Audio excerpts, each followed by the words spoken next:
I've been drawing cartoons almost my whole life, but there's also a time that I learned how to draw realistic portraits. Here are some of them, and to be honest, I think they're pretty decent in my opinion. I made these drawings back when I was in high school and college, but as time went by, I decided to focus on what I love drawing, which is cartoons. In studying it further, I realized that cartooning can somehow be realistic. You can still create a likeness of a person using unusual lines and shapes. And to be honest, I've tried doing this a few times but it doesn't always end up the way I wanted it to be.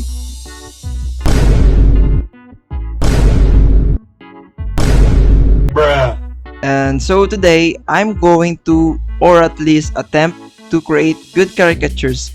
And I've actually watched a few tutorials about this and I hope that those videos will help me do this. Because being an artist who hasn't really been on an art school, YouTube has always been my source of knowledge. Watching tutorials, I actually learned 3 things in doing a good caricature.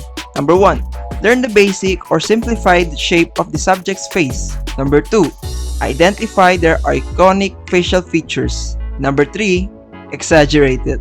Now, let's see if these pointers will actually help me improve my cartooning skills. For this, I've chosen 3 iconic figures to draw today. First up is Anya Taylor-Joy.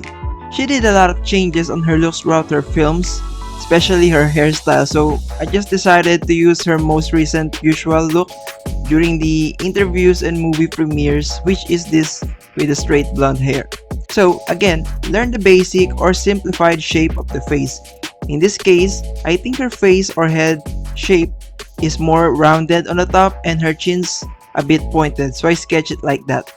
Next is identifying her iconic feature, which I think is her eyes and her nose, and exaggerate it a bit. Her nose is also a bit pointed, which rests on the middle of her face. Her eyes are a bit large and are uniquely placed against each other. And her lips is, I think, pretty basic, so I think there's nothing to exaggerate there. Next is adding the straight hair. And by the way, the sketching technique that I'm doing is, I think, what they call chicken scratchings. I know that some artists doesn't like this method because you have to draw lots and lots of lines before you get the shape that you really wanted to draw, but I am used to this kind of sketching, so I think I will settle for this for now. But if you have tips or tricks that you wanted to share with me, you can leave it down in the comments. I actually did another sketch on top of the first sketch because I was not really satisfied on the first sketch that I did, but on the second sketch I tried adding more details on the face and other lines. After doing the sketches, it is time to do the lines.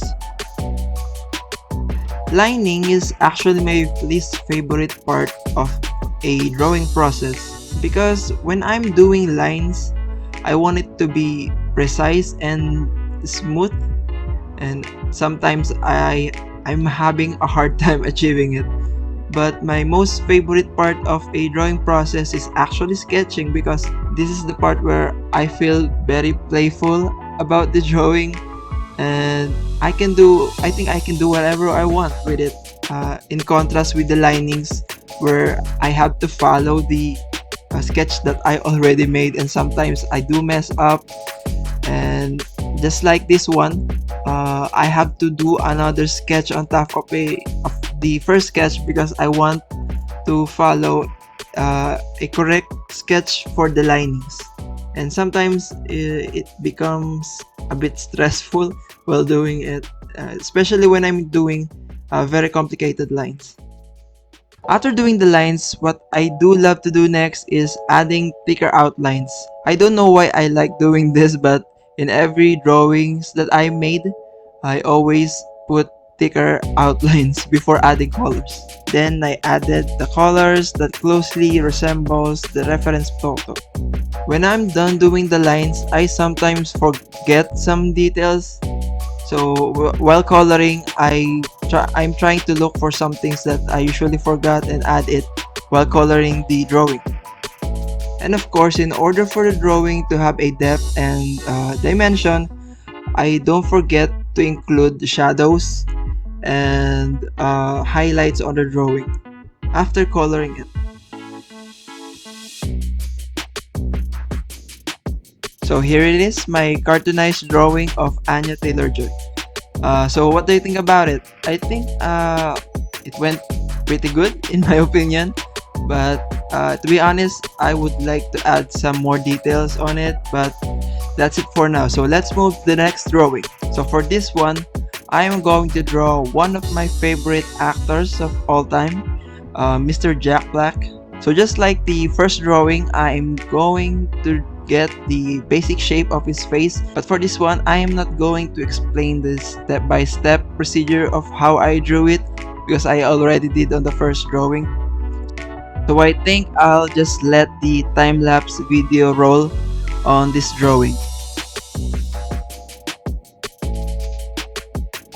So if you notice, I didn't copy exactly the face expression of the reference because I like to draw the iconic smile of Jack Black. That's why I changed his mouth and made the face expression more exaggerated.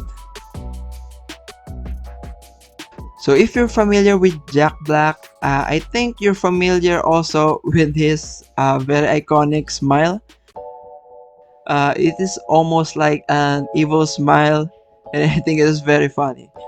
So I made it sure that I include it in this drawing. So that's why I changed his expression. We'll also notice the exaggerated placement of his eyebrows and his cheekbones. So I did that in order to exaggerate his iconic smile. It is now time for the outline and the colors.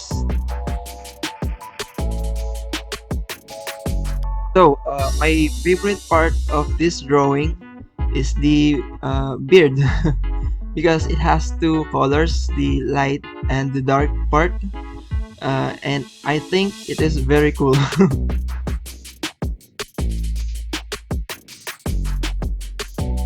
And of course, just like the first drawing, in order for it not looking flat, I need to put the shadows and the highlights to look like it has depth and dimension.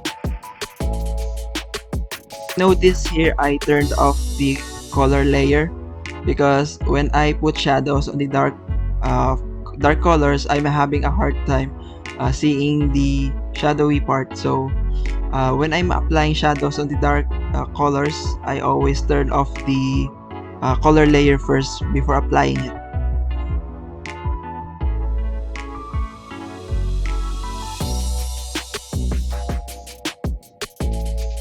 So here it is, my cartoonized drawing of Jack Black.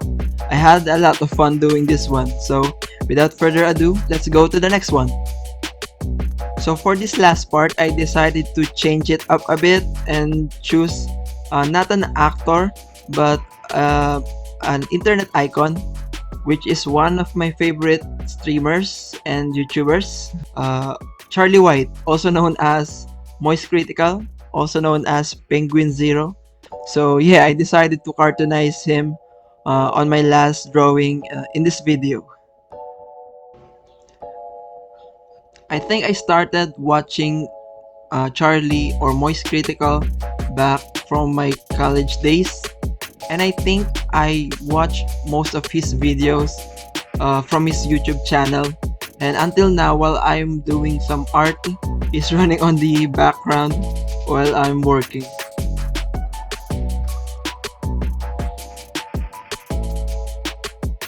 One of the things about Charlie that he's known for is his face expression. From his video, he's like that he's about to doze off while talking, so I made it sure to include it in the drawing.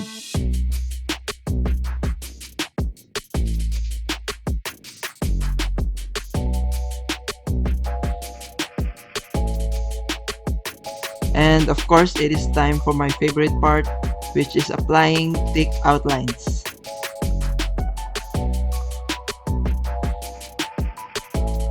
And yes, for the next one is adding colors, adding more details, and of course the shadows and the highlights.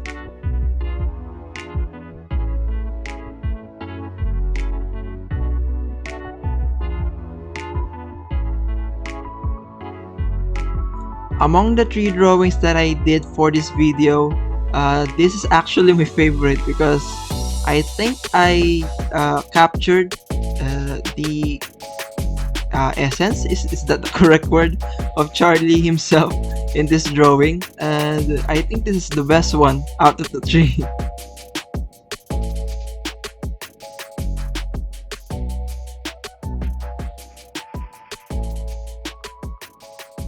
So here it is, my cartoonized drawing of Charlie White, or Moist Critical. So that's it for my caricature study for today. Let me know what's your favorite among the 3 drawings, and if you have some requests, let me know down in the comments. Maybe I can do it in the future videos. And for now, I just want to say thank you to all the viewers, the subscribers, and of course to you who is watching right now.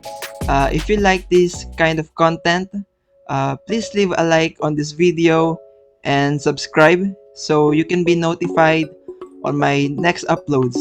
Thank you so much, guys. See you in the next one. Goodbye.